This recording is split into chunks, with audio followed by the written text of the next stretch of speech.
Всіх вітаємо! Це подкаст «Коли все має значення». Моє ім'я Ангеліна Карякіна, а разом зі мною, як завжди, Наталка Гуменюк. І це останній випуск цього сезону і в цьому 2025 році. Але Наталка постаралася, і для того, щоб ви не сильно сумували, розраховуючи на те, що попереду свята, в когось є додаткових кілька днів або кілька годин часу, цей подкаст, насправді, можна сказати, одразу за кілька, якщо не за два, оскільки він десь вдвічі довший за наш середньостатистичний випуск. Хоча ми теж вас особливо не шкодуємо, у нас доволі довгі випуски, ми собі можемо дозволити довгі розмови, це не короткі інтерв'ю, коли як виходить, але тут особливий, як завжди, випадок. Це людина з цікавою біографією, і ви її можете знати. Це актор, відомий британський актор єгипетського походження, можна сказати, голлівудський актор Халід Абдалла, якого ви можете знати за кількома його ролями, остання з яких ви могли його бачити на Нетфліксі в серіалі «Корона» про королеву Єлизавету, де він грав Доді Аль-Фаєда, коханця і друга принцеси Діани, з якою він, власне, разом і загинув. Також він грав в багатьох інших фільмах і має загалом дуже цікаву біографію, але це вже до Наталки. Наталко, моє перше питання взагалі, де ти з ним познайомилась і як ти змогла його записати? Він також грав в фільмах «Зелена зона» з Метом Деймоном, у фільмі «День шакала», «Ловець повітряних зміїв» і дійсно в великій частині голлівудських великих фільмів і продовжує там працювати. З Халидом, я би так сказала, ми познайомилися особисто цього року на фестивалі ЗЕГ в Грузії, фестивалі сторітелінгу. З'ясувалося, що ми знайомі. Саме Халид, виявляється, багато років тому, в 13-му році, давав мені інтерв'ю для громадського, коли ми теж якимось хитрим способом влаштували на Майдані. І, до речі, Фейсбук мені сьогодні показав, що це було рівно в цей день, 12 років назад. Ми показували фільм «Майдан. Площа» про єгипетську революцію.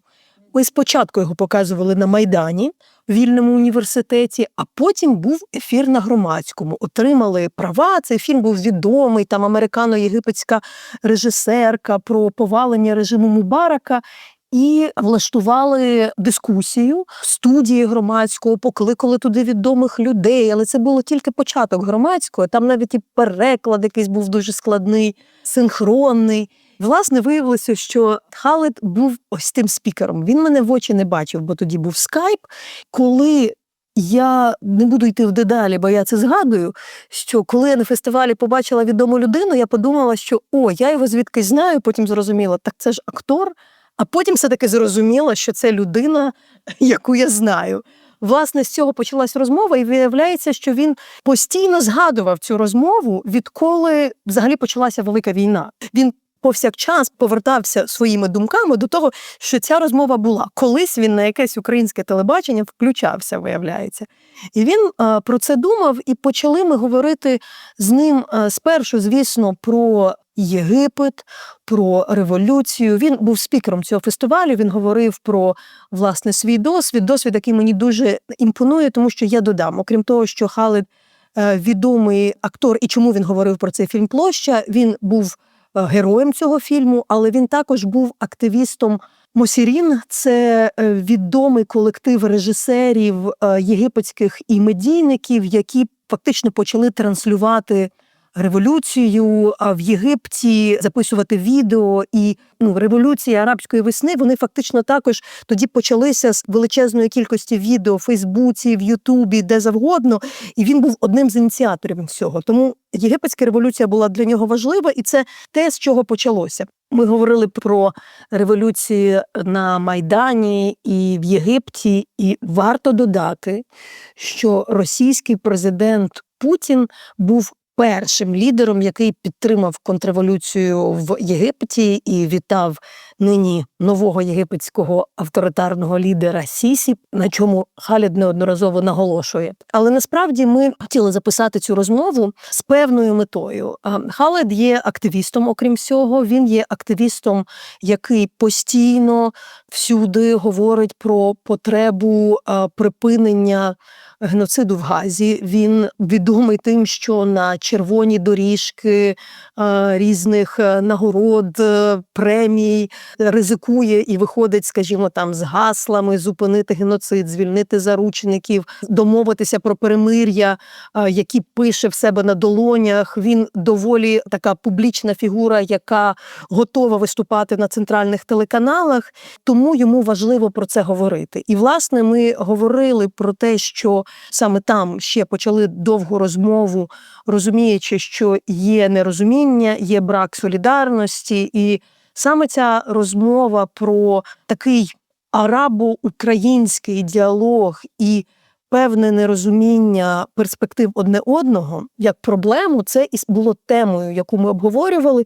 і з якої і виник запит записати цю розмову і його бажання включитися в цю розмову. Я принагідно, я не можу, говорячи про Єгипет, говорячи про арабську весну і про площу Тахрір, з якої почалися протести в Єгипті, в Каїрі, не можу не пригадати Наталчину книжку. Якщо ви якимсь дивом, слухаючи наш подкаст, не знаєте, що є книга Наталки «Майдан Тахрір. У пошуках втраченої революції», яку було видано, до речі, рівно 10 років тому, в 2015 році.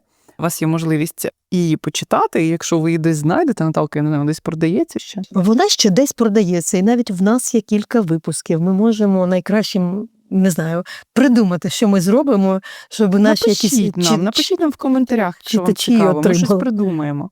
Про високу громадянську активність Халида, і про його чутливість. Власне, зрозуміло, що піде там далі ваша розмова, і ти його багато про це питаєш, але мені здається, що дивлячись і на його фільмографію голлівудську, там багато дійсно стрічок, які або політичні, або про якісь події реальні. Ну, наприклад, цей фільм «United 93» про літак, про рейс, який теж мав бути одним з літаків 11 вересня, який мав врізатись, так? Ну, тобто багато якось у нього фільмів, в тому числі, які пов'язані з реальними подіями або політичні, так? Тобто мені здається, що це теж не просто так, і багато про нього говорить. Але є окрема річ, і в чому особливість цього довгого випуску. Ми записали доволі довгу розмову. Ми довго домовлялися, бо він надзвичайно зайнятий, він ще грає в театрі, він продовжує зніматися в великій кількості серіалів, робить неймовірну кількість речей. І після довгої розмови на наступний день Халид написав, що ти знаєш, у мене є відчуття, що щось не так. А в мене теж було відчуття, що щось не так. В принципі, ми завжди розмови пишемо з першого разу. Щось не так в розмові, що ми обоє чомусь нею до кінця не задоволені. І зрештою ми фактично ще кілька тижнів домовлялися про те, що треба щось придумати. Чи її треба переписати, чи додати фінал, чи додати початок. Зрештою зійшлися на тому, що краще додати початок і доволі довгий початок, щоб пояснити, що ми відчули в цій розмові було не так. Ми про це говоримо, але я мушу і тобі, і ще раз слухачам пояснити, спробую коротко. Ми говорили про потребу солідарності, про складну тему, суперечливу тему геноциду в Газі. І того, до чого ми прийшли, умовно кажучи, як люди, які вже, скажімо так, спілкуються, ми думали, що ця розмова буде легкою. Ми просто почнемо говорити, і все стане зрозуміло. Але з'ясувалося, що питання насправді суперечливе. Солідарності між палестинцями і українцями немає. І треба визнати. Це наше бажання, але його немає. Є величезна кількість стереотипів, є величезна кількість історичного бекграунду, і Халиду було дуже важливо на початку розмови прояснити свою позицію, яка стосується України, пояснити своє ставлення не в кінці, а на початку. І, власне, в нас є такий доволі довгий вступ, де ми доходимо до того, що солідарність – це не почуття, це не емоція, а це робота.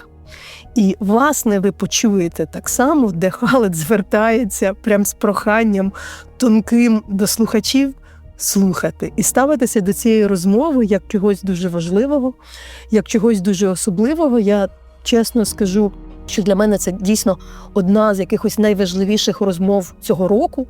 Просто говорити, коли ти згоден. В цьому випадку ми згодні. Але це той випадок, коли тема дійсно складна, непроста, і проговорити її можна тільки, якщо бути чесними. Ми не вирішили всі питання за 2 години розмови, але дійсно це наше з Халидом звернення до вас, до наших слухачів, пройти цей шлях з нами і зрозуміти, що отаке порозуміння, воно інколи потребує якогось вкладення емоційного, інтелектуального, і воно не працює на автоматі. І, власне, тому ця розмова така довга, ця розмова десь, можливо, там дублюється, вона доволі емоційна. І дійсно скажу, що для мене це не просто черговий випуск подкасту. Це щось дуже цінне, особливе і доволі незвичне. Сам факт того, що відомий актор просто просить переписати, переробити, бо відчуває, що щось не так, бо що, можливо, треба якісь речі прояснювати, також показує, наскільки нам це важливо і наскільки ми хотіли, щоб ви всі зрозуміли. А мені здається, українці мають розуміти, що солідарність – це не просто сказати «молодці, там, тримайтесь», хоча і такого в Україні по відношенню до Палестини немає. Але добре, не будемо робити вдвічі довше підводку до підводки до вашої і до самого випуску. Давайте слухати цю перлину цього року, цей випуск, Наталчину розмову з британсько-єгипетським актором і активістом Халидом Абдалою. Поїхали.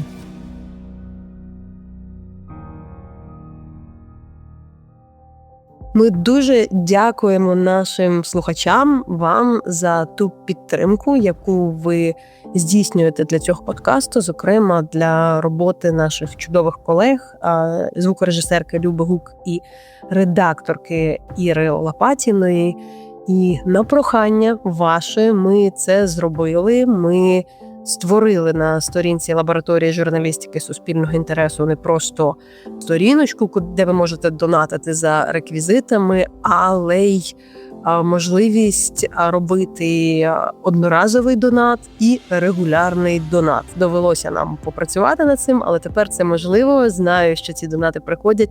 Це дуже-дуже нас підтримує. Знаємо, що в Україні багатьох потрібно підтримувати. Але якщо є така змога, щоб ці розмови далі виходили, ми вам неймовірно вдячні. Це дуже надихає.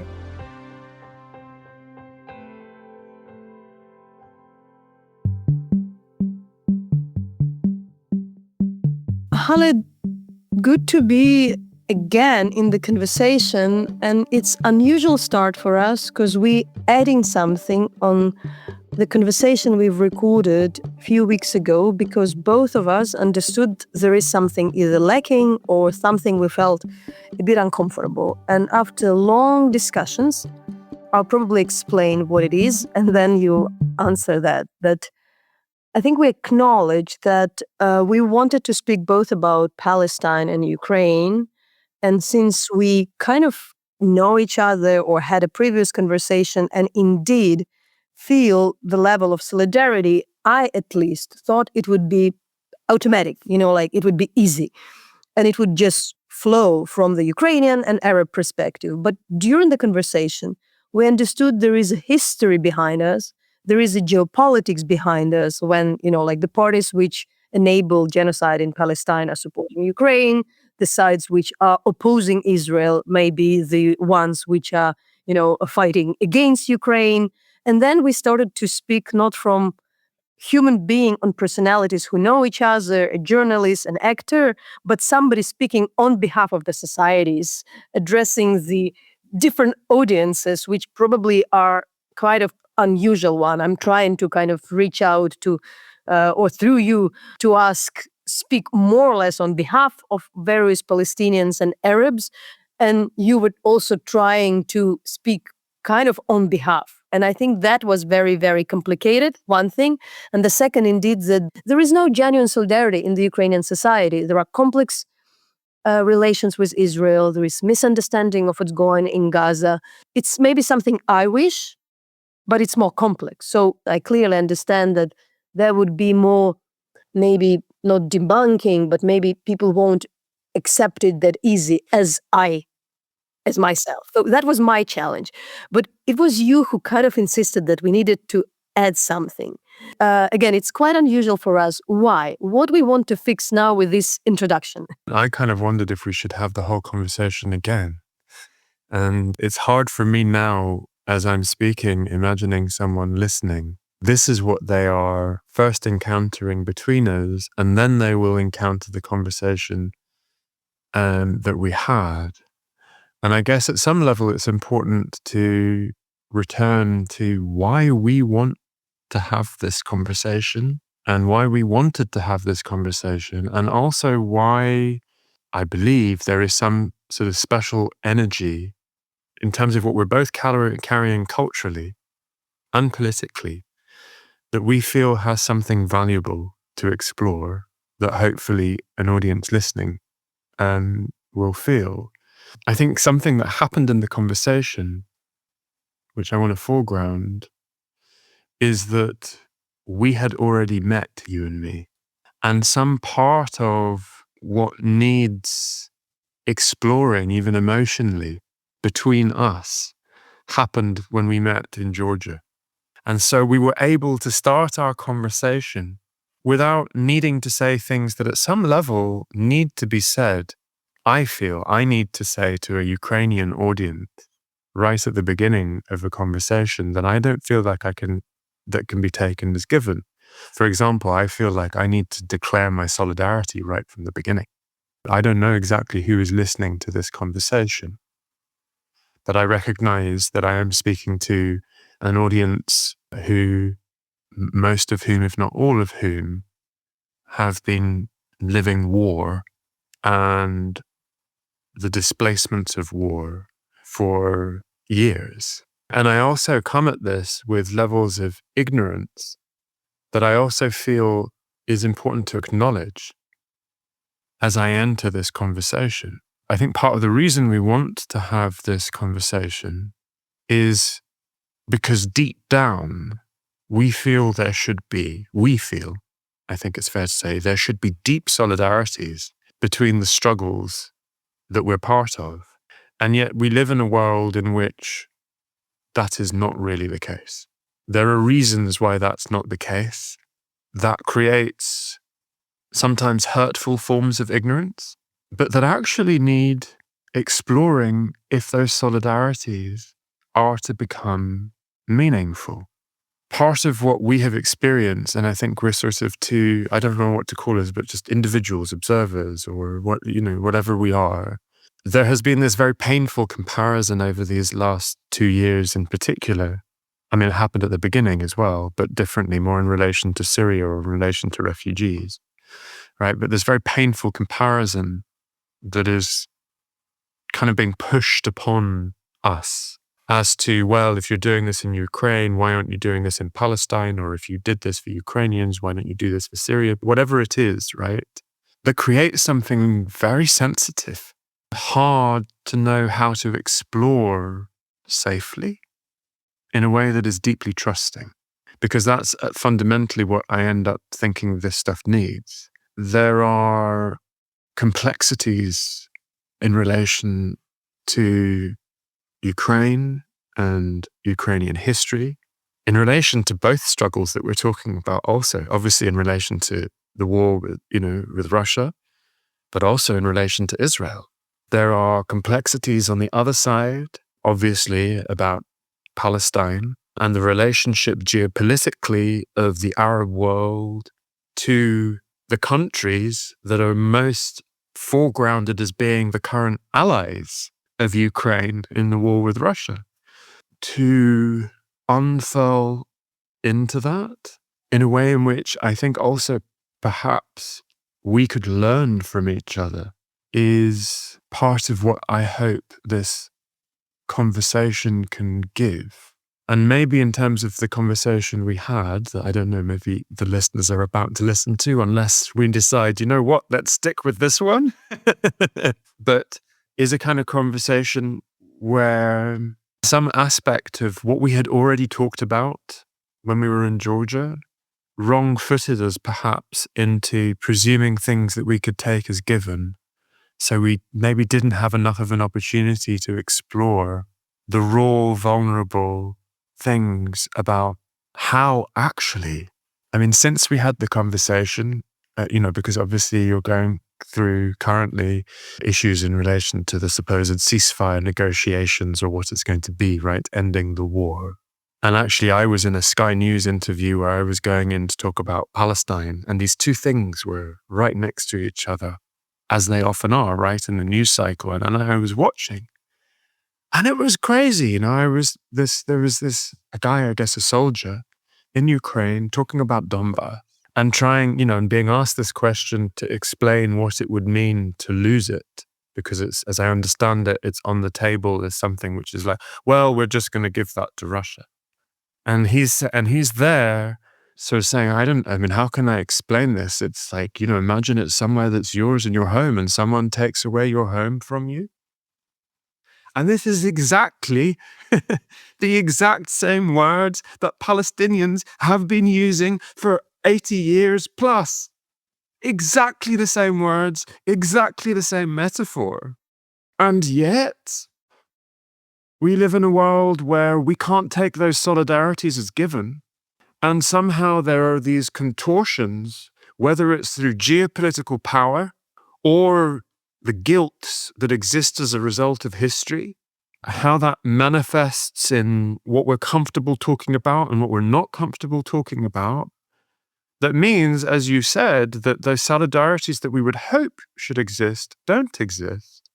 And then we have to live in the contradictions between the two, right? It creates these discomforts and the contradictions between the two that make me kind of go, well, how can I be someone who, when I stand for this in this context, I'm not standing for it in this context because I'm afraid of how it will be weaponized when it comes back to bite me in relation to the cause of which I'm part and which I have to declare my primary allegiance.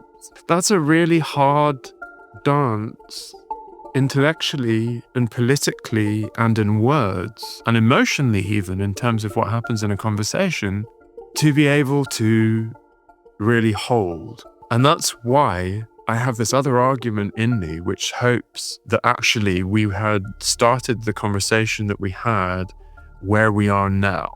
Because where we are now, then maybe we could begin to open up into sensitivities of what we both have experienced with this double consciousness that we have. And let's be honest, our primary allegiances, right? Because of where we're most effective and what where we're from and how it hurts us. And so we have to be thinking at some level from there, but then also, and this we did get into a bit in the conversation, but this is where it goes into, to me, what we are seeing now is the destruction and erosion of political and legal norms that were part of the post-Second World War settlement and that are being broken on the back of many of these contradictions and also our different regions' post-Cold War histories and what the post-Cold War reformulations have done to US power, what it has done to Russian power, what it's done to Eastern Europe, what it's done to the Arab world. It's hard to be able to really keep your grip in conversation and your grounding emotionally and politically and historically as we navigate what it means to have a conversation where we hold Ukraine and what is happening there, and we hold, in my case, the two things that I'm closest to, Palestine and Egypt, but as that relates to the whole Arab world, in pursuit of a better world.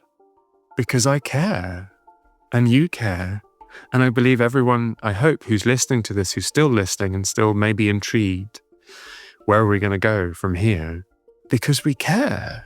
And I said that in the other conversation, that, I deeply believe no one is free until everyone is free. And that's not a naive position to hold. It is a reality that is extremely important when you come from a country or you come from a region as well in which you are the weaker party. Because without a rules-based order, without what upholds international law, you are eventually going to have to be subject to massive power imbalances and how they contort us into the duties of realpolitik that actually destroy us in the long term. That's sort of what I feel. There's that famous quote, which has been, I'm thinking a lot about justice and accountability at the moment. There's this famous Melian dialogue that took place during the Peloponnesian Wars, when the Greek Empire is expanding, and there are the Melians who want to remain neutral, and the Athenians tell them, you can't. If you don't become part of our empire, we will destroy you. And so they have this conversation about justice, and there's the famous quote, that right is about equals in power. The strong do what they can, and the weak suffer what they must. And it's amazing to me, the resonance of that story, when I think about it in relation to Ukraine, and when I think of it in relation to Palestine, or the Arab region more broadly. But Khalid, I think what has changed for me for those couple of years, and I was thinking a lot about solidarity, because I think for quite some time, I personally treated solidarity as a kind of feeling, as an empathy. Yes, it's also a moral stance, but it's more like emotional. So you just feel it, and you don't even demand it. You either feel it or not. It can be awakened. But during these conversations with you, I really understand it's actually a labor. It's not always given. So it's emotionally, yes, but when it's complex, there should be that's why there are unions. That's why there are people. That's why there is somebody who brings the solidarity. There's a great Aboriginal quote I encountered years ago, and it's, if you've come here to help me, you can go home. But if you've come here because you believe your struggle is part of my struggle, then maybe we can work together. And I love that maybe part of it, but it has to be. It has to be that labor that you are talking about. If it's easy, yes, sometimes it's easy, but in this case we can acknowledge. And again, I say that in every public occasion I speak that there shouldn't be competition. I don't like this competition, but it's really there, and on a quite a different level. And I'm not speaking about the Palestinians, but in different setting, there would be people saying, but Ukraine gets military support, the Ukraine gets this support. And, actually thinking and what are Ukrainians asking? They were sometimes asking why there are people on the street in support of Gaza, why there are Palestinian flags there, but, all those kind of things. So it's really there. But what I appreciated, you said that this is one thing. It's about the moral stance. It's about compassion. It's about being having own struggles. But you just, in quite nuanced way, explain the struggle for what?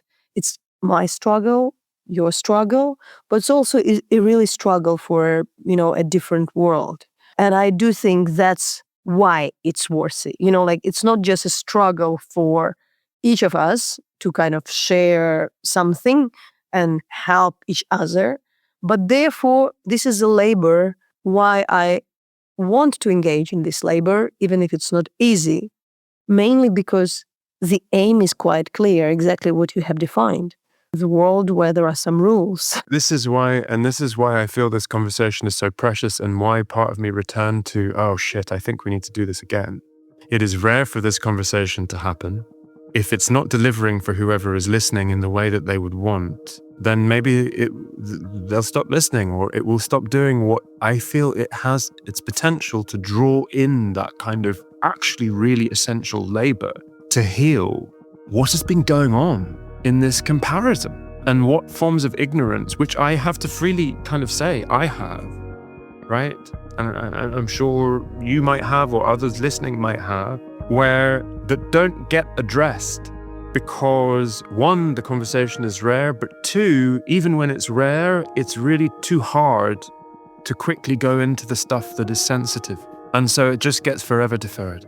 And that form of deferral thwarts the possibility of the genuine solidarity because you don't learn enough and you don't get to be vulnerable enough. I feel like we're somewhere close enough to it as a start.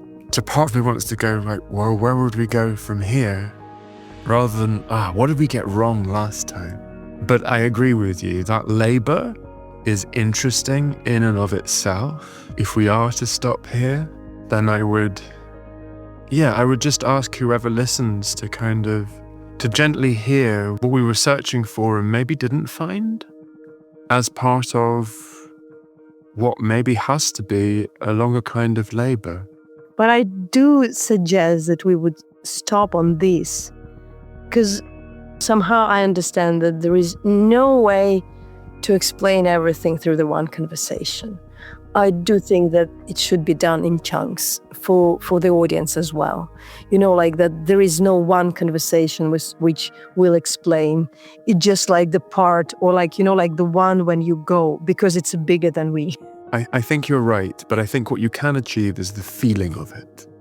And that's where, at some point in the conversation we had, the feeling went.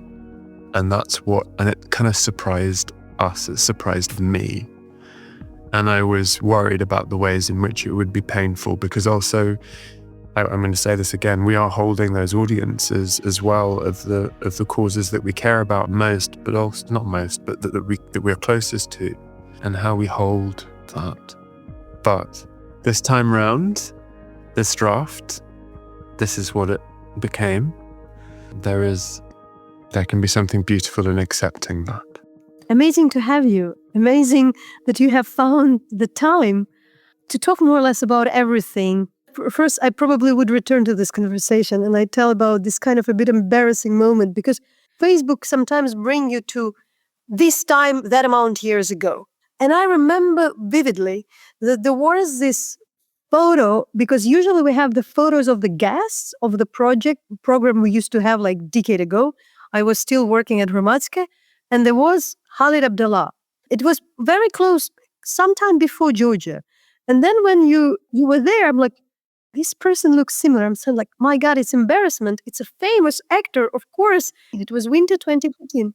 And you were not just the person in the film, The Square. You're one of the founding members of Mosireen, of quite a movement which was very much supporting the, let's say, uprising against the President Mubarak back then. But I want to ask you first about the difference between the hope and optimism, what you regret and what you don't. We are Ukrainian and Arab perspective. We are now fighting the war against the foreign invader, against Russia, but the war started after Ukrainians were able to topple our own dictator. He is now in Moscow. He fled, and we didn't have a coup. It was a legit way. The president left, and the parliament was run by the head of the parliament. It's not in Ukrainian kind of vocabulary to speak that revolution led to the war,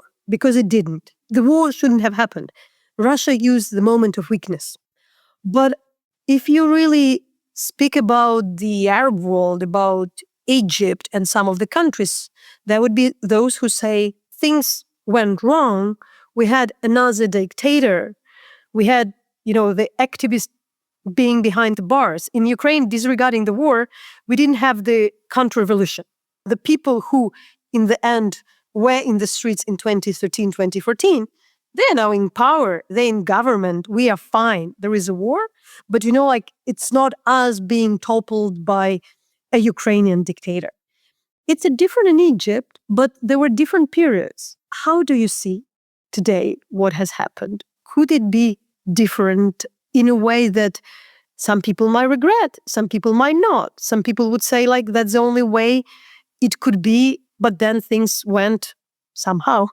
I gather at some level, this is something we share, and because I think it's archetypal to processes of change in all contexts and all moments, really. But the process of progressive change, broadly speaking, towards what I would call a better world, is non-linear, is dysfunctional, is frustrating, rarely moves in processes that match the desires of one lifetime. And my experience of the Egyptian revolution, there are many points at which I could narrate the beginning of my relationship with it. There's, my involvement from 2011 onwards. But really, I would go back to my grandfather and my father. That's where I start, both of whom were political prisoners on the left in Egypt, engaged in a long process of struggle that manifests differently in different generational moments. And before my grandfather, really, there's the battle for independence, Egyptian independence from the British Empire.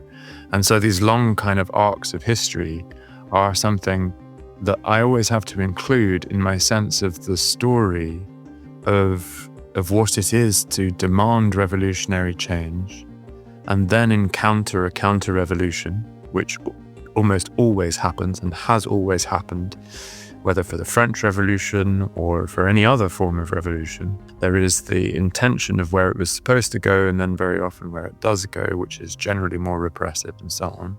And yet, within the space of possibility that exists in the revolutionary moment, I think there is always a promise that people end up feeling compelled to continue to live for, even though the circumstances of the world don't offer it up in a way that is, that is fast enough or that is fulfilling enough. And that's very painful. So, there are aspects of the Egyptian revolution that I continue to be inspired by. I continue to live in deep allegiance with and try on a daily basis, really, even to live close to. And yes, at the same time, obviously, it was going to be 15 years in January since it started. There are many points at which you could date the beginning of the counter-revolution, but certainly Sisi coming to power in 2013, and then the massacres that followed and things like that, since 2013 in particular, has been immensely painful and remains so. And I have had many friends in prison and various others in different forms of exile, whether outside the country or inside the country. But I see all of this as deeply interconnected. And particularly in relation to the Arab region, I think the Arab region's liberatory struggles, all of them really are battling with huge questions, both on an economic, on a political, on a geopolitical level, that are foundational to this moment that we're living in. So it makes sense to me. At the same time, I have to sort of understand, I need that level of realism, It makes sense to me that this process would be frustrating, that there would be all of these issues. But the fundamental question is, would I rather, despite all of that, would I rather put my hands up and say, you know what, fuck it. The world is so messed up, I am not going to engage in trying to change it. I need to, forget it all because nothing ever really changes? Or do I find the spaces, whether they are in myself or in myself in relationship to other people, where I can live as close as possible and give my life energy in ways that are as close as possible to the world that I want to live in now, and see where that takes me. My experience is that in general, when I try to do that, it can be very, very hard. But I discover things things happen which almost seem miraculous in my relationship with other people. Like even that weird way in which suddenly we're sat next to each other because for some strange reason there's all these histories that, and why were we speaking to each other 10 years ago? That's just a small thing. Of course, there are other bigger things. But living close to that form of allegiance, like literally giving breath to possibility rather than closing it down ends up being the space that I would rather live in. Even if I fail, I would rather live in the space of these solidarities. I would rather make work, as I do in various different forms, whether as an actor or a writer or producer or music or whatever it is, the various things that I do, I would rather live in that space than I would live in the space that is like, you know what, forget it. And it's all screwed up and it's all, a mess. I think there are two ways also to think about that. The first is, I'm Ukrainian. We are from a specific region. But when I talk to my colleagues from Russia and Belarus, and for instance, Georgia, we know that we, both Ukrainians and Georgians, kind of are ready to do something, mainly because we knew we have managed before. We succeeded. Georgia in 2004, for instance, and us a couple of times that, we can change something in the country. And when you really speak to the colleagues from the countries and societies, at least I'm not speaking about the history, but even the generation. But I also should say that in some countries, you didn't have even generation who kind of lives through the change because, for Russia, they rarely had the really like democratic uprising or something like that. Like they used to have the military coup during the Tsarist time, or you cannot really speak about, Bolshevik revolution as kind of just purely liberational movement. And I see this, that the fact that we have done something, we have managed, gives you an idea it's still possible. That's one way to think about it. But then I go to the practical level, and then I probably go on to ask you to explain a bit more what's going on and how you see Egypt and the region today. Because I was in a very special position coming to Egypt, Tunisia, Jordan in 2012, 2013, because I came a bit later. I couldn't afford to come right in the midst of the events. We had the so-called Orange Revolution in 2004. That was my student's year. We managed to defend the elections, which were rigged, but we managed to protect the democratic vote. Things went wrong because our opposition also was corrupt, not authoritarian, but corrupt, and poorly managing things and didn't change the system. So the year when the Arab uprisings were unfolding, we were in a very different position. We had pro-Russian president. I had my TV station where Russian advisors were coming and telling us what to do, and I left. And I came and I wrote the book which is called In a Search of the Lost Revolution. My starting point from coming to the region was about what happens right away. But a bit different because I remember well how the Western headlines were full of this Arab winter horrible analogy. I hate it because it's such a cliche. The idea is that the whole question for me was, what do you do? My answer was at that time, and still partially it is an answer. You really cannot just think that somebody else would run the country instead of you. If you really want to run a country, you need to enter kind of the politics. You cannot stay just a street activist. Some people did their choice, but if you are serious about politics, you cannot be just a watchdog. Somebody should take the responsibility because the bad guys will return and there is no other way to run the country and change the country rather from being somehow, have this political responsibility. So there is a link between people's uprising and the political change. And the people who are present in the political uprising should somehow come and use the legit and usual classical ways of enforcing the change while being in the government. But now I'm less, let's say, categorical about that because I do understand it's also very hard. It's not like people didn't want. The immediate thing that comes to mind as you say that, because it's this issue, right? It depends on the context. I mean, revolutions, and I say this frequently, but revolutions are hugely inspiring things. And there is something about the fact that they happen, or rather they only really happen at moments when it seems like things are so bad. The political situation for the possibility of reform is so distant. And deep inside people, you have, I always say that this is the start of it, that stability relies on the idea that, well, if my life is shit, okay, but at least my children's life will be better. And if not my children, maybe my grandchildren. But when you start to get to a situation where you know that your life is shit and your grandchildren's grandchildren will have a life worse than yours, then you start to think, what am I putting up with all of this for? At which point you don't have a revolution.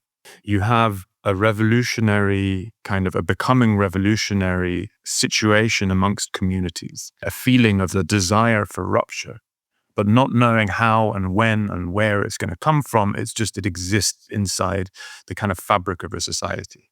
Then when the revolutionary moment comes, if it comes, very often you're dealing with a situation where you have had a power vacuum, as we were in Egypt, for decades. You have no political parties that can come forward.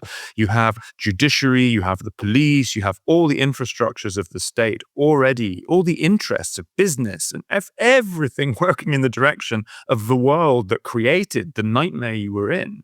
And then comes the moment where, for whatever reason it may be in various different contexts, people go, that's it. I have had enough. There was a moment, Deleuze, the French philosopher, and I was watching a beautiful interview with him, and he writes about it too, but there is just this sense of, there is the historical point of view that looks back, or the historian point of view that goes back and tries to understand and kind of looks at it all and kind of says, well, they shouldn't have done this had this not been ready. And there is this other of the becoming revolutionary perspective, which is essentially, thank God, people on the street or societies don't wait for the historian. They don't listen to the historian because the desire to rupture comes from another place completely. I cannot deal with this anymore. That's it.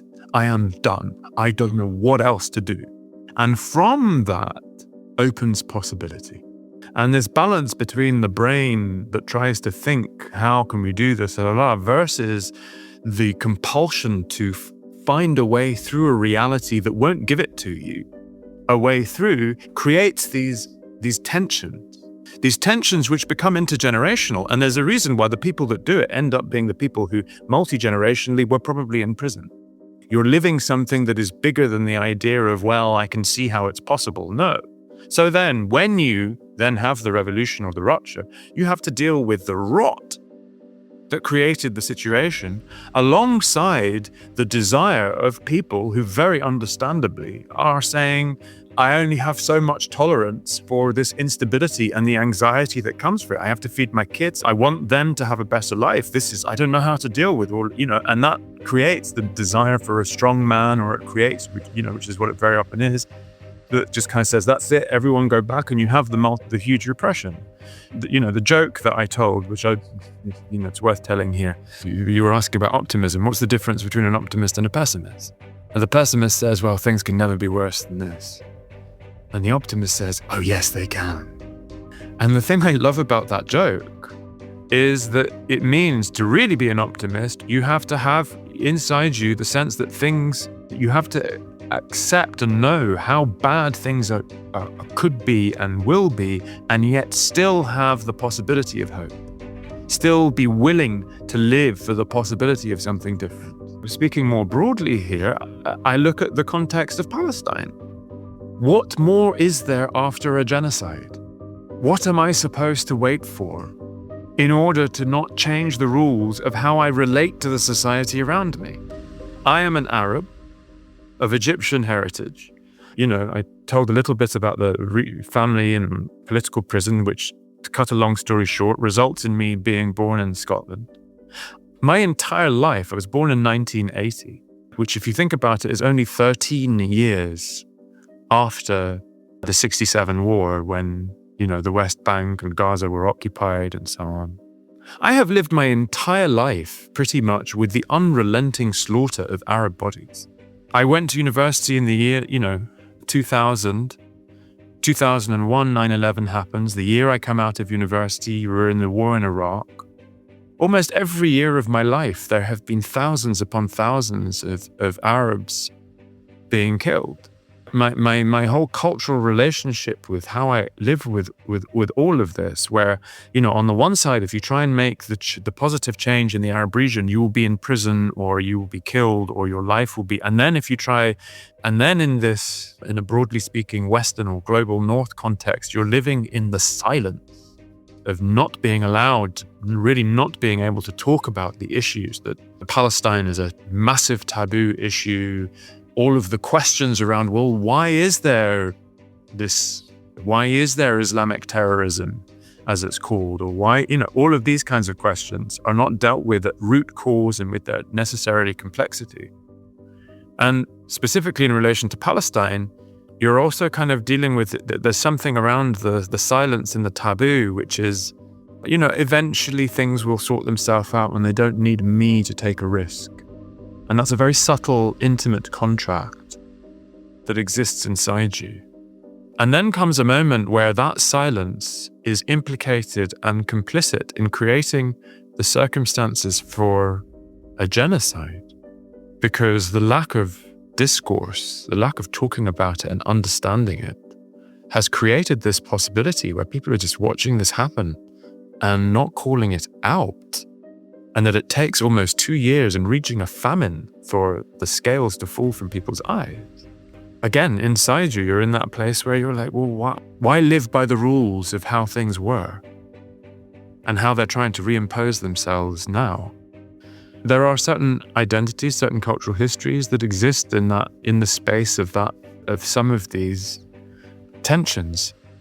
And I don't know if I'm jumping ahead. We said we were going to talk about everything. But it's one of the things that I find is so interesting and complicated about this sort of balance between a post-Soviet context in how it deals with neoliberalism, the ruins of neoliberalism, and an Arab context in how it deals with the ruins of neoliberalism and colonialism and different forms of colonialism, right, in different contexts, and how those histories kind of run through. Meaning, I don't know if I've got too off here, but creating this circumstance where sometimes we want to transpose from our context. Like I want to transpose aspects from an Arab context onto a Ukrainian one, or people from Ukraine will transpose outwardly, or from other post-Soviet kind of countries will transpose, and the transposition doesn't work. And it's so interesting to find. My mind also was jumping because I had 3 totally different questions to understand where to lead this conversation. But I think it's worth now to speak about about Gaza in particularly, and where we are now. You going to all those awards, BAFTA, red carpets, with sometimes kind of a slogans on your palms of your hands. Would it be stop arming Israel or stop occupation? Before I go, to the heart of the question, what makes, for me, it's even painful to say that I need to make a point to explain why the genocide in Gaza is so special, but I think I want to, really discuss it and to nail it down. But is it difficult? Is it really an act of bravery? So do we live in the world when the writing in the palm of your hand something which should stop the atrocity is considered a bravery? Is it that taboo topic? How do you deal with that? What are repercussions against you? And, because it's not like because you do that, it means it's not easy to do that. Well, this is it. This is what's totally crazy. We should not live in a world in which opposing genocide might result in you losing your career or your ability to thrive, right? Or be thought of as brave. And I have spent the last 2 years of all the things that I've been doing, people telling me, oh, it's so brave what you're doing. Or people asking me, are you still able to work? Are you okay? Right? And the truth is that what I have found by standing up, rather than the world collapsing in on me, which is what the worry was, I have found my people and my people have found me.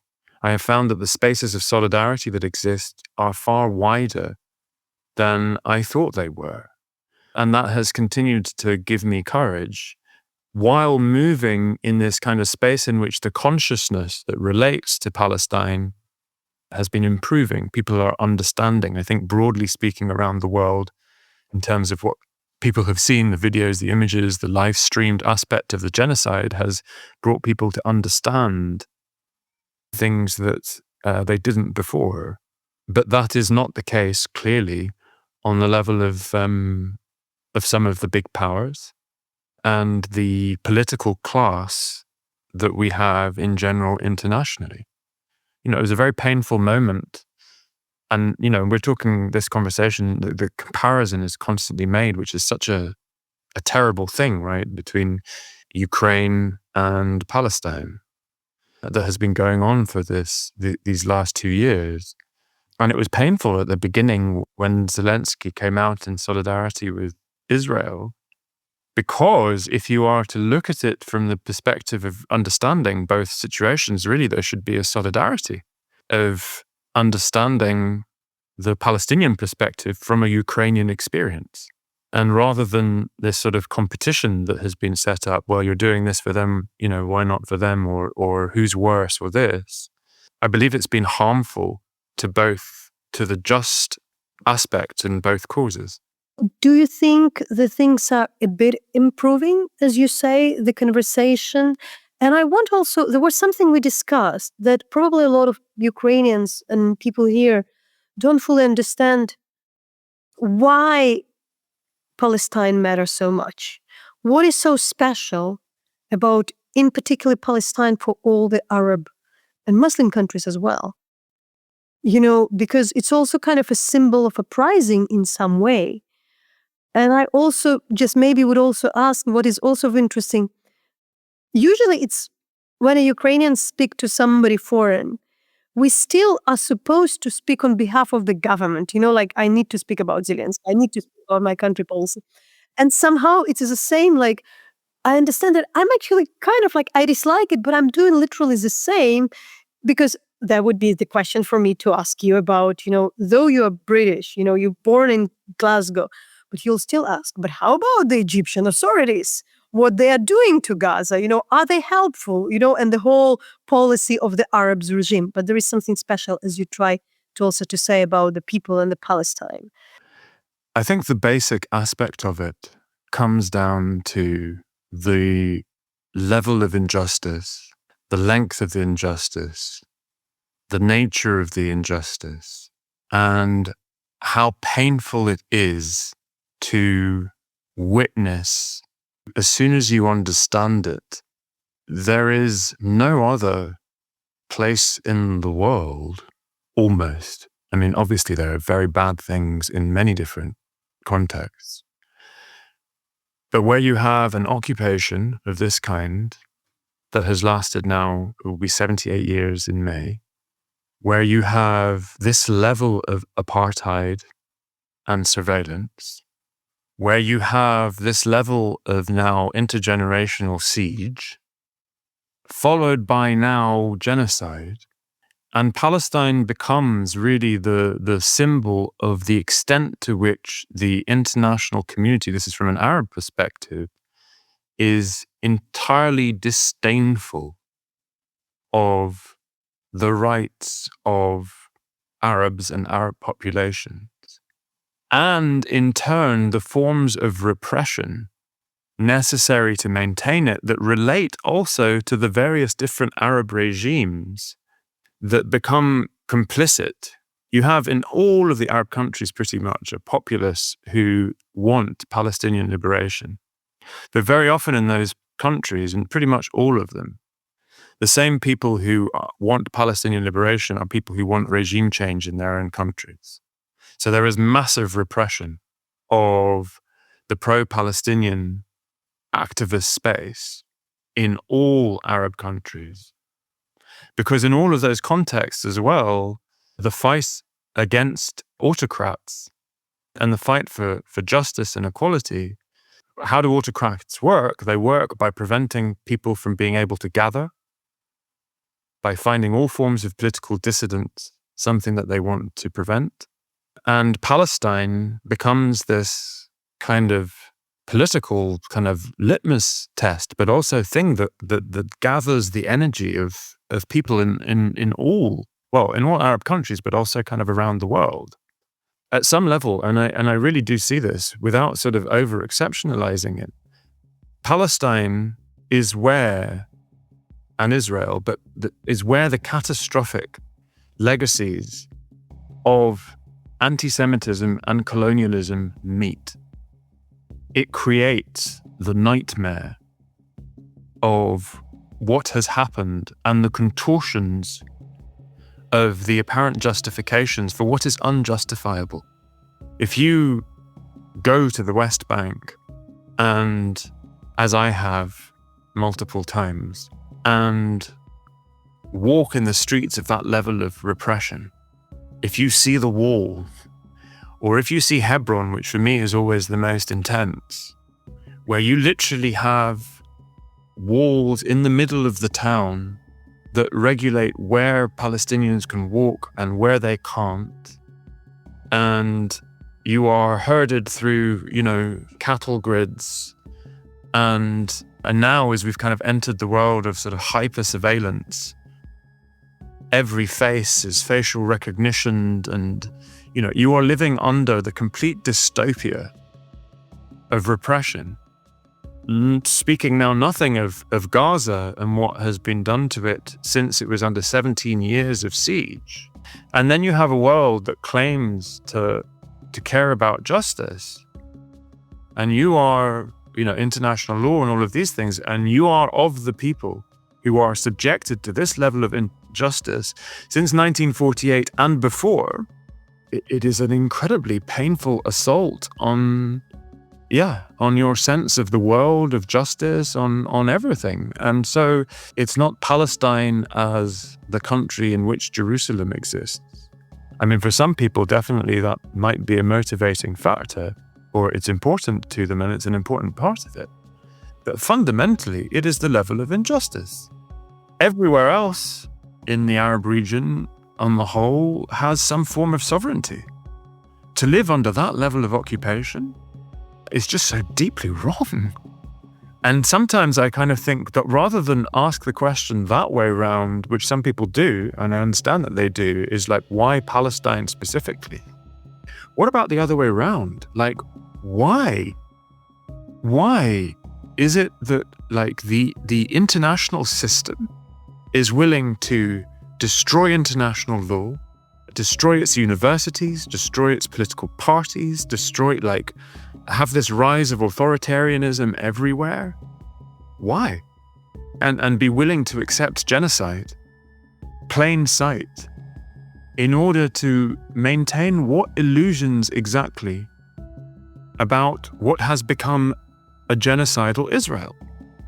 It's also these questions which are opened up by Palestine, because it is one of those places where so many intersectional political and economic pressures kind of meet, whether it's in relation to the military-industrial complex, or whether it's in relation to the history of Western interests in the region and its relationship with oil, and whether it's, all of these things, they come together as a space that tends to open up consciousness in Palestine. But leaving all of that aside, the main reason it comes is when I see children that look like my children, or that carry the names of my children, being killed in their thousands, in the ways that we've seen over the last 2 years, but also over the last 80, you, as the people that are closest to it, which is where the Arab dimension of it, come in deep solidarity. But it goes beyond that, which is why I think, internationally, we are also seeing this kind of rising global consciousness in relation to it. Isn't it also the case that there was a kind of the inspiration of the Palestinian resistance prior to that? On the contrary to many dictatorships in the Arab world where people couldn't really properly resist. I'm speaking about, the tradition of 70s. I mean, Palestine has become a symbol of resistance. And so there is some sort of movement in which that inspires. And as I was saying, in most Arab countries, people who are inspired to fight for Palestine are generally going to be wanting to fight against the autocrats in their country. But I don't think that's the reason for the primary solidarity. The reason for the primary solidarity is Palestine has existed for thousands of years. And in 1948, the British, from 1917 onwards, but the British, and then with the UN Declaration 1948, partitioned it and gave half of it away, which was not its right. I mean, it's exactly sort of, imagine it in relation to a Ukrainian context right now, right? And you imagine that suddenly the UN decides, you know what? We're going to split the country in half. Not even just the bits that have now been, we're going to split the country in half because we see better from a different context. And we're going to give that half, it's different even to the Russian context, right? We're going to give that half to this idea of Zionism when, in 1948, it was 10% of the population who were Jewish. And then you have the mass ethnic cleansing, 800,000 people as it was in 1948. And then you have this concept of that time in 1948, it's called the Nakba. There is this concept of the ongoing Nakba, that for 78 years, it has been that level of injustice that generation after generation have been experiencing, such that, one of the cruel things about Gaza is that the people who have been killed are the grandchildren of the people who were ethnically cleansed in 1948. And so these images just repeating themselves. And somehow you are supposed to sit and accept this. It's just a constant assault on our common humanity. But then where is a way forward? Because what makes me paralyzed speaking about Gaza and why it's so easy for me to be in Ukraine, I clearly know what I can do here. That's why, the things, obviously I should say like that, like if you live in Kiev and you can die because of the missile strike at any given moment, you still feel not that powerless as what I'm speaking about Gaza, to be honest. Mainly, and by the way, I want to also say there was another colleague, great Ukrainian writer, who brought this analogy. So, like his argument always when he's serving in the army, but being Ukrainian lefty writer, and when, for instance, some German pacifist would say, like, why you don't give up, why you don't kind of seek for peace, he would say, like, what actually do you want from us? Do you want us to be in the position of, Palestinians, where we don't have our own army and we can't defend ourselves, and on what we should rely? On the international law, which won't come. Of course, we would have, all the solidarity, because if we won't have the army, if we won't have the state, obviously, we can be dismantled, and there would be a lot of compassion, a lot of kind of like unquestionable support, but people would die and people would suffer. My point is that we today see that we are capable to defend ourselves mainly because we have the state and we have the army, and the army is legit, and the army and the state can receive support. That's the reason. Palestine and Gaza don't have that. So where do you see the hope? I see the hope in justice. As the slogan goes, no justice, no peace, right? So only with justice can there be peace. And I believe in the human desire for it, in the same way as we're seeing around the world, Jewish people standing up against the actions of the state in Israel and saying, not in my name, whether they're anti-Zionist or adjacent to anti-Zionism. That is a huge space of hope in terms of as well what it's creating as international kind of alliances of a political trajectory. Ultimately, injustice of this scale always falls. And I see the solution as, to be honest, I think the solution is likely to be a one-state solution, right? That one in which, when from the river to the sea, you have equal rights. That is the only solution as far as I can see it. Now, whether that means it's a two-state solution or a one-state solution or some weird federal thing or whatever it is, that's for the Palestinians and the Israelis to decide with time. But it is absolutely unsustainable unless you have the full ethnic cleansing.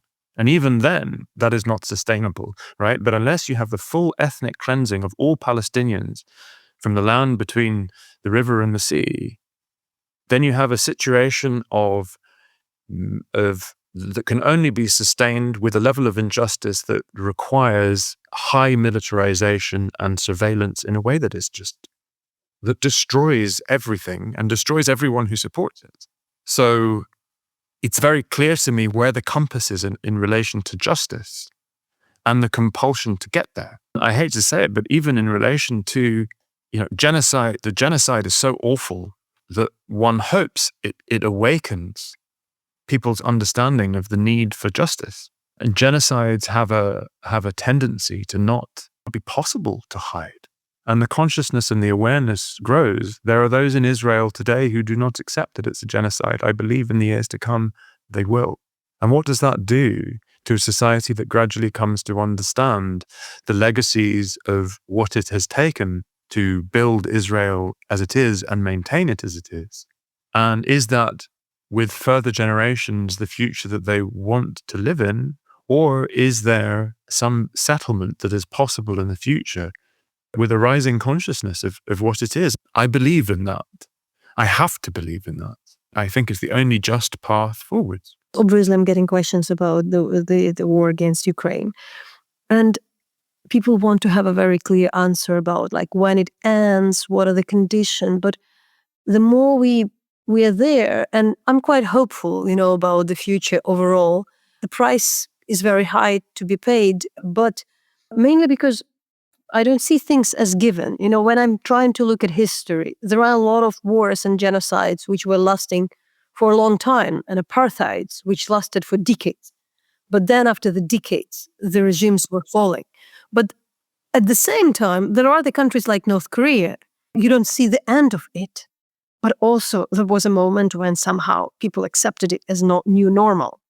So I think that the question is always whether we still, can fight for the idea that we don't accept injustice, so it doesn't become a norm.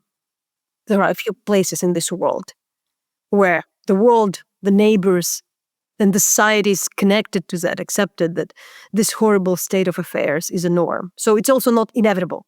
Like nothing in this regard is inevitable. The very bad end, the things which will get worse, and the hope that the things might be better. I want to ask you more also about your work and your specific work in Hollywood, in the Western cinema. You said something extremely interesting for me when you said that when you played Dodi Al-Fayed in The Crown, there were a lot of Arabs who were kind of praising and liked that role in particular because it was a rare case of an Arab man to whom the audience felt empathy. That was the realization I came to, because I knew that there was an important cultural opportunity in playing the role, especially because of the way that it was being approached by the writer peers in Morgan and the team. But it wasn't until the main sort of Dodi and Diana season came out, while the genocide was ongoing, that I suddenly realized, oh, this is the first character I can think of in the history of film, an Arab on this side of the world, who we get to know and love, not fear. And so when he dies, you mourn him. It was a very painful realization that he was one of the first. And so then that also created this other level of responsibility on my behalf as I walked out onto the red carpet and a genocide is ongoing, to stand up in the ways that I did, whether with, ceasefire now or later, as you said, stop harming Israel and so on, and the occupation, and also return the hostages. But, this is what, again, returns to the level of dehumanization of Arabs. And I think that's probably the word I should have used earlier, really, in relation to Palestine symbolizes the level of dehumanization that is normalized of Arabs. It's this constant encounter with the level of dehumanization that you face as a people, as a heritage, as a background. How do you live in that now with also having this realization? You have a successful career, you're born in the UK, you play in the, major Hollywood films and the series, so quite mainstream. And I'm trying to formulate this question also as a person who is, let's say, white, but coming from outside culture of usual Anglo-Saxon culture. Because maybe for somebody else, if we would go to Africa, I'll be like another white Westerner, but we do still feel like a particular cliché about people from Eastern Europe being portrayed, and in particular Ukrainians. Now, there is a bit of the differentiation between Ukrainians and Russians. We still need to insist we are different. But still this idea that you're already very mainstream, you're challenging the stereotypes, but it's little by little. Is it like just the only way to shape this culture? Or you think we can build, or we're already in the world where something else exists, or you still need to claim your place in kind of English-speaking cinema? So I occupy a variety of different spaces. And there's a reason that I end up being plural professionally, right? On the one side, I have made what you would call indie or alternative films in the Arab region. But I've also been engaged in, big mainstream Hollywood films or TV series. And for me, it's always this question of however and wherever I am, how do I live? If I take on a role, I'm excited by it, right? So how can I do most work within that role to align with politically and culturally where I feel we need to go? I am from an identity which is heavily stereotyped, which has been dehumanized for centuries, but certainly throughout my lifetime. There are ways in which I can fight, as I have explained when I'm playing Dodi, in terms of what it means to have a first Arab character, one of the first, who you come to love and not fear, and mourn when they die, through to films about Iraq or 9/11 or about the revolution in Egypt, or being at the barricades as I was in Egypt, or being at the barricades as I am in the UK. I mean, I never expected the first time that I am interrogated by police to happen in the UK. I expected it to happen in Egypt. And it's a painful thing, but the truth is that it's related. The same reasons that I'm on the barricades in Egypt are the same reasons that I'm on the barricades here. It just manifests in a slightly different way. In Egypt, obviously, I'm fighting for regime change, but that regime change includes this different relationship with Palestine, globally, internationally. And I face a form of authoritarianism, what you're not allowed to talk about in Egypt, as I face here. You're not allowed to talk about Palestine, right? And what it's taken to be able to talk about Palestine. And now we're entering this world with this fake ceasefire, where they are trying, it seems, to return us to the world that was, where we don't need to talk about this anymore and just let it continue and let the money keep flowing and the arms keep flowing and the killing keep going on. Over 350 Palestinians have been killed since the ceasefire. That is more than the number of hostages that were taken on October 7th. But do we hear anything about them? Not at all. And so this imbalance of the parity of care assaults your sense of justice. And I feel you have to do something about that. I have to do something about that. Especially as I'm also then, and that's where the actor element comes into it, especially as I'm in a position to draw attention. It creates more of a responsibility, which I try and live up to as best I can. How do you measure the impact of your work for yourself?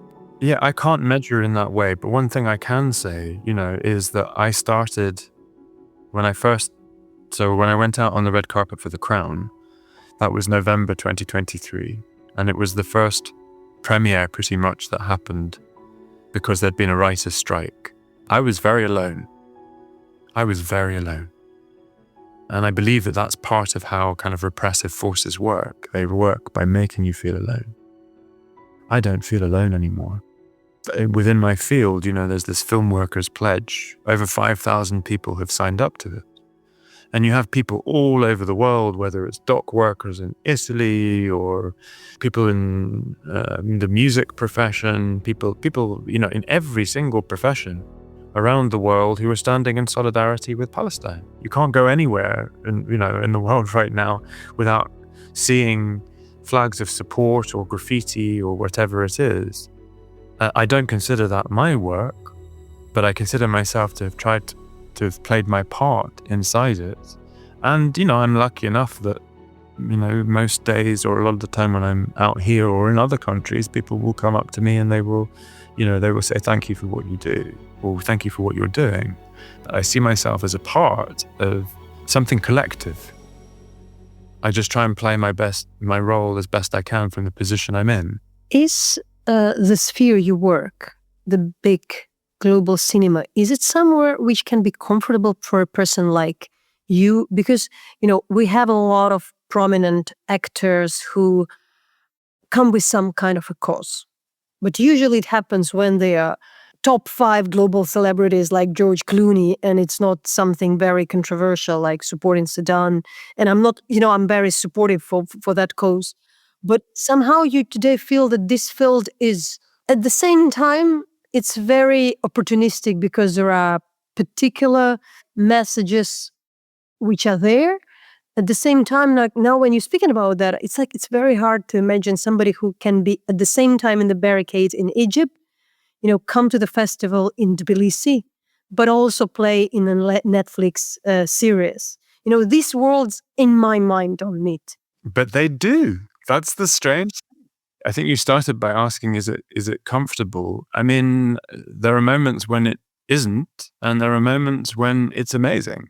But I also kind of see my industry as a reflection of the society at large and the norms that are being enforced by our political class on the culture. So I don't think my industry is particularly worse than any others. It's just more prominent. And so as a result, there's a hell of a lot more pressure on it. But it's also big enough for there to be really important spaces of solidarity where amazing work gets done. I feel I've been lucky enough to be able to be in those spaces with other people. It's very interesting conversation for me because I feel in a very strange position because usually it's me ask the question about the war against Ukraine and sometimes the questions which I find uncomfortable and find like it's stupid to ask. So for instance, like when I talk to the Ukrainians, they would ask, why didn't you ask this guy about the hostages or about Hamas? But for me, it's like as odd as somebody would tell me that like some Ukrainian did something wrong in 2014. That's why the Russia has given the reason to attack. And you're like, it's exactly like, for instance, the question about like NATO or something like that comes up. I know. And it's one of the complicated things about having this conversation. And, I admit sort of like, similar things in reverse, but it's like, it strikes me and I'm kind of understanding of this from a geopolitical perspective, but like the allies that Ukraine requires, right, are exactly the countries who are complicit in the genocide in Palestine. From my perspective, right? So it makes a lot of sense if you are having to work in the sphere of politics in Ukraine or feeling a sort of need to I don't want to say parrot, but be in alignment with the political class because of your own interests, that you would kind of go, let's not talk about Palestine because I need the support that is coming from Britain and Germany and the US and so on to continue. Right? Exactly the countries that are complicit in the genocide, in sending all of the arms that are killing Palestinians who have nothing to defend themselves with. And that is it strikes me, part of the kind of cruelty of this kind of global situation. Because fundamentally, to me, without a world of universal equal rights in which international law is held up and all people have the ability to thrive. It's not for them to be equal as they are, but have the ability to thrive. And the world that we will live in is going to continue being in these horrendous crises that we are facing all over the world. Something which moves me and which also, as you said, cruelty, but also makes very painful. And I had this discussion with, Venezuelans, with the Syrians when Bashar was still there, with Iranians, that for a lot of like activists or people in exile, but also people who are fighting authoritarian regimes, sometimes their allies are kind of weird, but also, a usual Western countries. But as well, it's very hard for them sometimes to find the solidarity, among also some groups, some other groups. I would also speak about Palestine. I would speak about African Americans, as if, like we go speaking about the global left. Actually, just day before, I was really, because I'm returning to the Iraqi invasion very often in my mind when I'm trying to explain lack of somehow support, not even support, but some of the solidarity and understanding of the Russian invasion to Ukraine by the left, because of course, that when also was one of the moments when the global system of justice was broken. There was some of the characters of those film, The Green Zone, where you played, said that, like, we'll kind of break everything, like everything will be broken. And I'm like, yes, we are paying because I needed like 12 years to explain to some of the left why I shouldn't be killed, why my country doesn't deserve to be invaded and it's different. Exactly. I mean, you imagine the power of what it would mean for there to be, I mean, I'm sure there is, I just don't know it, but the extent, but a more visible Ukrainian solidarity with Palestinians in the genocide, what it would mean, but also what it might mean in reverse. I mean, I get it, right? And now I would probably speak from the perspective I didn't want to speak, but I think I kind of forced by my role of being a Ukrainian journalist in the end. And like, I'm imagining the listeners, I'm imagining the people who maybe didn't know, they would listen to you and see like, oh, this guy, he's so passionate about this cause. He's so passionate about justice. What does he think about the Russian war against Ukraine? Because I think it's something, if you're in this moment and you seek for solidarity, you kind of expect. But I understand that we have limited space, each of us. Some people are capable to feel solidarity and be very active. Some people are still very much into their own tragedy and sorrow. But I'll go for, how is it for you? Do you have a space in your mind, or you think like, oh, this place is covered, there is enough support to Ukraine? I was actually curious talking to one of the British professors, asking like, it was a colleague of mine who was asking like, why there are not so much students kind of rioting against the Russian invasion to Ukraine? And he would say like, usually students don't riot against, they are not there where their government is. If the British government support Ukraine, it's quite abnormal for a student to kind of step in. There is something in that. And in this regard, some of the Western governments, they doing the right thing, so there is a solidarity, but the governments do the right thing. But still, so I would understand why you might, we might not need you. Well, exactly. I mean, I'm not meaningful. I exist in a country, Britain, that has largely given a lot of its support and to Ukraine, in which there is large solidarity for Ukraine. And so I'm in the peculiar context in which it's exactly that government that is passing laws that try to make it difficult to protest for Palestine, and that resulted in me being interrogated by the police and so on, and the other things that they are doing. And I think everyone, in relation to whatever struggle that is, I believe deeply, it's almost a cliche, but I do believe it deeply, no one is free until everyone is free. I believe our freedoms are interconnected. My solidarity for the Ukrainian cause exists, and it exists very strongly, and it has, since we first spoke 10 years ago. However, it is not, and in the same way that I could understand, many Ukrainians don't kind of feel that they need to come out and stand in solidarity with Palestine, right? It's not a space in which takes as much of my life energy as Palestine does, because Palestine is what is closest to me and where I can be most effective. Where I feel hurt is where I feel those solidarities break down.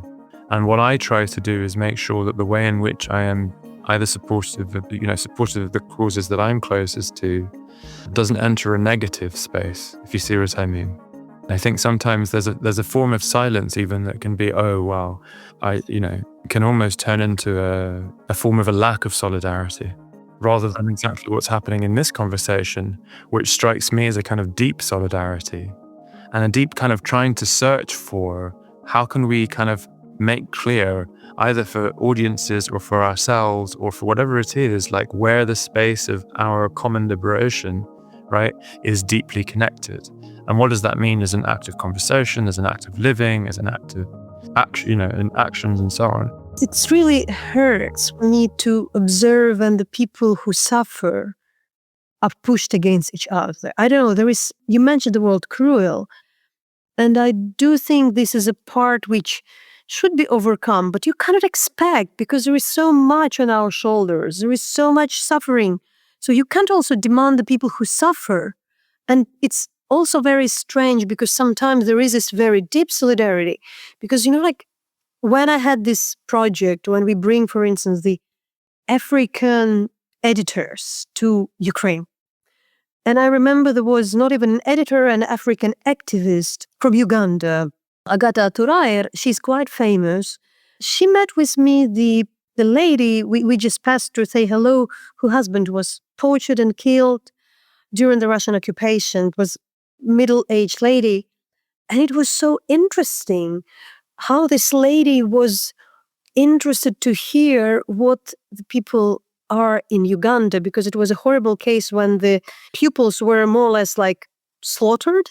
This Ugandan activist was trying to tell the story, and this Ukrainian lady who was full of remorse, full of the idea that everything is horrible, the world is broken, was totally shocked to hear that something like that exists in the world, and was actually trying to kind of bring this like, oh, at least we are not alone, at least we are not in that horrible place, and they were really embracing each other. So I think that there is something deeply powerful in this very deep solidarity, but the road to its solidarity is too long. It's just too painful. There's a space where there's a kind, there's an empathy, right? The question is, where does the solidarity most enact itself, right? And I think it is where you can be most effective in relation to a just cause. They feed each other. If Ukraine ends up being the cause which results in the reaffirmation of international laws that might be the best way of helping Palestine or helping other contexts in other countries. However, if what we're facing is this onslaught of erosion, and the erosion is negatively affecting both contexts and every context. And the thing we haven't spoken about, we said we'd speak about everything, but the thing we haven't spoken about is neoliberalism, neoliberal capitalism, and what that does really in creating this world of billionaire autocracies, right, where you have such disparities of power, and how that ends up affecting and has affected Eastern Europe and former Soviet countries and Russia itself, right? And its attempts to sort of create these spheres of influence, but also how it's affected the Arab region and how it's working internationally right now to create this sort of nightmare of inequality with a sort of billionaire political class, or a political class in the pay of, or in relationships with this kind of, this billionaire class that is also just eroding the positive aspects of the post-war settlement. That's what we're living in. I have a general question on more human level, but it's a total off top because you started to speak about those billionaires, and just of my curiosity, because I watched The Crown. What do you make of the royal family in the UK? You grew up in Britain. I'm Ukrainian. I don't get it. I don't get the idea of the royal family. I mean, I'm not a royalist. I'm kind of the wrong person to ask the question. You played a role which actually you could be not a royalist in that role in particular. But the weird thing is when Dodi and Diana died, it's really something that I try to sort of like put aside completely. Like, I try not to follow the royal news. When Dodi and Diana died, I received the news and I really tried to avert my gaze for 20 years. I would see, stuff about it, but I wouldn't really I watched some of the funeral, but that was sort of it. And then when The Crown came to me, suddenly I had to sort of catch up and learn and understand. And I'm a Republican in that sense, right? I'm not someone that believes in monarchies. I believe that all systems, I believe in democracy, right? And I believe that that's the foundational aspect of how people should be governed and self-govern. Britain has a peculiar relationship with its royal family. There's some part of me that thinks it's also that there's something specific about Queen Elizabeth, right? And the fact that she remained a monarch for so long in a period of such instability allowed her to become this kind of figure within Britain and internationally that I think is specific to her icon. And, The Crown itself kind of deals with this question of the monarchy and do you believe in the monarchy? Should you believe in the monarchy? And how they traveled as a family through that. And I don't know, it's sort of interesting whether over the coming decades, Britain will lose its belief in the monarchy somehow because that sense of continuity is broken. Elizabeth held, it became a very different thing. Queen Elizabeth, she held something very different. Khalid, I probably would go to the closure with more on human level because, now we are pretty tired. I'm speaking about the 4 years of war. A lot of people speak about being tired. Some people are tired, and actually we are. Yeah. I don't know what I'm saying, meaning like we definitely are, but I think that it's not somebody which should we always repeat. We live where we are, and indeed the things could get worse. I remember very well when Trump was elected, it was a year ago, and a lot of people were drawing horrible scenarios of where the war against Ukraine is heading. And then I thought like, like there are, unfortunately, the countries, there are a lot of people in exile, there are a lot of states which, when we think about them, it looks like they don't have a chance for any good future in reasonable time, but people still don't stop. Activists don't stop. They do things in Myanmar, they do things elsewhere, like in the countries where I don't see hope compared to Ukraine. But at the same time, again, and we are in a different, you are very brave, you are very cautious about the cause. Still, you are a successful British actor having your life in the safety of the UK. So I do understand whether the reference of some of the Ukrainians which need to go to fight, need to go to make the choice to defend their country. And I feel a lot of people in my place are moved by the necessity. They don't have a choice. You don't have a choice, it's why you do it. And it doesn't matter. Are you tired? How bad you are? Because these things maybe will make things a bit easier. It's sacrifice, but we do sacrifice to make things easier. Still, at the same time, we're also puzzled by a lot of people who are indifferent. I think that the part of the authoritarian regime, but also populist, just to show people that nothing really matters, nothing depends on you. You give the power to kind of iconic leader, or I don't know, and just this world is so wrecked that nothing depends on us. It's another narrative which makes a lot of people do nothing. You are in position to do something from where you are, from your position, put a lot of energy, emotions. Is it just like because you are like you are? Or what is something when you're trying to inspire the people to act? How do you persuade the others to act? How you find the strengths in yourself, like to act, to do things, to be so outspoken, to be an activist all this time while being an actor? I mean, in the causes that I am closest to, it comes out of a feeling of necessity. I can't not do this. And primarily for me, obviously, that's either in an Egyptian context or in relation to Palestine. I think the fact that that's where it comes from leads me to the solutions that for some people appear to be risks, and maybe they are risks. But then, as I said, you end up finding and being part of a community of struggle where you begin to then see, we could do this, or we have to do this. What I find is that it's the cause and the justice of the cause that inspires me.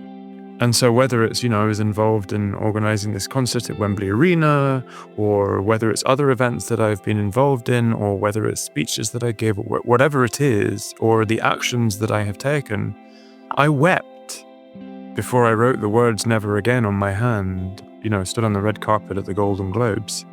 I found it very painful that, strangely, I was in this position after the ICJ, because it was after the ICJ had come out with its decision about a plausible genocide. And so they felt a real right to write the words "Never Again" and be there standing there, but also in that kind of weird, profound loneliness. But I couldn't not. And again, it goes at some level to my Egyptian revolutionary experience. There is just some moment where you begin to experience what it is to live in that level of alignment, in a world that is constantly encouraging you to give up and forget about it and just find some way to to accommodate it all. And there's some part of you that dies, really deeply dies when you go that way. And there is some other part that breathes and has life in it and has relationships that are deeply inspiring, and you just keep wanting somehow to find ways to live for that and find the projects and things that mean that it can begin to thrive and inspire other people to do the same thing and join you. I've come to a place where I don't know how else to live. It's humbling to me that becomes inspiring for some people. I guess I have an awareness that part of what I try to do is kind of show that it can be safe to do this. Because so often people don't, especially in relation to Palestine, they don't because it feels unsafe and it feels like it's too big a risk and so on. And what that does is it means people stop talking about it, they don't have the language for it, they don't know how to talk about it. And so I also try to find ways, because I have that facility, to use words and use my way to show how it can be done, while holding the complexity of the issue and honoring the Holocaust. You know, as what I see, to honor the Holocaust is to honor the genocide. Those two things are not contradictory, they sit completely together. And if you want a world of international human rights, then you have to condemn war crimes, whoever it is that is committing them, right? There is a difference between an oppressor and an oppressed. And in certain contexts, it's clear who that is. And through that, you search for the moral compass. And I want to live in alignment with that moral compass. It gives me a direction, it gives me hope, and it helps me find people who I want to find and live, hopefully, a more fulfilling life. I probably summarize this and retell maybe this similar story in a different way. You know, I'm doing this book about the war of drones, and I'm talking to a lot of military, but Ukrainian military are just average people, you know, like the usual people who've become military. So there is this very tiny unit, which oddly is called Peaky Blinders. It was a joke how they became this name, just because, you know, like it just happened through some of the meme, but oddly enough, they actually received the blinders from the famous series, mainly because, you know, like the British journalists saw them in the work, told their story to the director of the series, and they got the heads. But the difference is the guy who is running the unit, he has lost his brother in fight. He used to be a farmer who farmed the strawberries near the Russian border. And then he just understood that he can't not, you know, defend his land. Oddly enough, you know, like he is living on the Russian border. He literally defending his land because the war started there. But, you know, for the last year, because I'm writing for the Western media, there is always a question for the Ukrainian military. Why are you fighting? Isn't it a lost cause? You know, like, you know, all these arguments, especially for the people who are losing. He says, like, you know, like, imagine you in a park. You walk in the park. There are gang or hooligans who beating a person somewhere in the darkness of the park. And you get in to help. And you know it's a lost cause because there are a lot of hooligans and there is this person who is humiliated. But you either the one who walk away or you go and you probably would be beaten, but that's the only way you can do that. Because otherwise you just can't be that person who passes by. And, you know, I think that that's the whole thing. And I was retelling this story to Timothy Snyder, to the American historian. And, you know, he told me about a different story, about a man, I don't remember what exactly was the cause, who actually said that he was the one who walked through the park at the moment when somebody was beating somebody. And it was a lost cause. But just because he got into that, the gang just left. And the guy was saved. So it actually works. So I do think it's just how we are. When you never know, I mean, and this is the thing, when you are, I mean, I'm now becoming someone who has been engaged in struggle for some time now, and I didn't expect myself to be able to, you know, to be someone who speaks about my experience of revolution or speaks about my, I don't know, experiences of police interrogation or whatever it is, right? But with time, you also begin to understand how there are very things that seem small, that seem irrelevant, that with time becomes something extraordinary. And you never quite know what that little seed is. But you do know that that little seed appears when you are searching for it in the cause of justice. It appears. And then when you keep watering it, maybe this one won't grow, but that one does. And then suddenly you reach this moment where something seemingly miraculous happened. And I have witnessed that time and time and time again. And it is one of the very simple things that continues to make me, to encourage me in moments when I feel low, when I feel everything is impossible, when I feel like I shouldn't engage. And then you just sort of ask yourself, if I were to die this year or soon, would I have been that person to try and stop the person being beaten up? Or would I walk on? No, it's clear what the answer would be, who I would want to be. I think it's also important to say it doesn't always need to be grand, big, heroic acts. I think for everyone, it's about expanding their own space of solidarity, their own space of engagement, just that little bit more. And it's extraordinary what can happen with just that little bit more. I would also like to say, in relation, because you asked me that question about, what I think about Ukraine or what I have done. And there's a part of me that feels ashamed to say I haven't done enough and feels a desire to say that. I wish I had done more and I wish I could do more. I do live in my sense that what I engage in is related to what I hope is the liberation of the just cause as it relates to Ukraine, but I'm doing it in my way. But I wish I was able to do more. As you said, like we find ourselves in relation to what we can do or where we are and what we do. The other thing is I have friends, I have friends who are doing that, or people who are close to me, but that's different. What is striking for me that behind every metaphor, there is actually the living experience. You just spoken about the seed, planting the seed and, pouring a water on that. I've just recently met the son of the Ukrainian farmer. The farmer has been killed by the Russian drone. I got to know the farmer. It was a very famous story. His son, they have very cordial relations, and it was a very tragic meeting. It happened that the son, under the drones, continuing the work of his father harvesting the field, like this autumn. It's a devastating area, and the chances that the crops will survive are very small because they can be fired by the weapon, this territory can be destroyed. It's a very risky business, by the way, farming the land during the war. And this guy he said, I still have 3 weeks because, it's a season and I need to plan the harvest. And he's taking another mortgage. And I asked, he said, I can lose it again.